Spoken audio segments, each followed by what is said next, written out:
सलाम जी।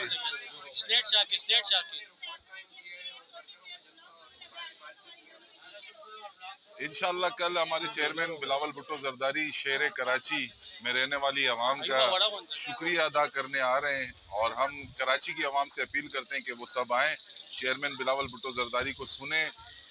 इस मरतबा जो पाकिस्तान पीपल्स पार्टी ने क्लीन स्वीप किया है बल्दियाती इलेक्शन में और फिर जब ज़मनी बल्दियाती इलेक्शन हुआ उसमें भी कामयाब हुई, तो इंशाल्लाह उस खुशी में कल जलसा आम है। कराची की आवाम का शुक्रिया अदा करने चेयरमैन आ रहे और इंशाल्लाह मेयर कराची जियाला होगा।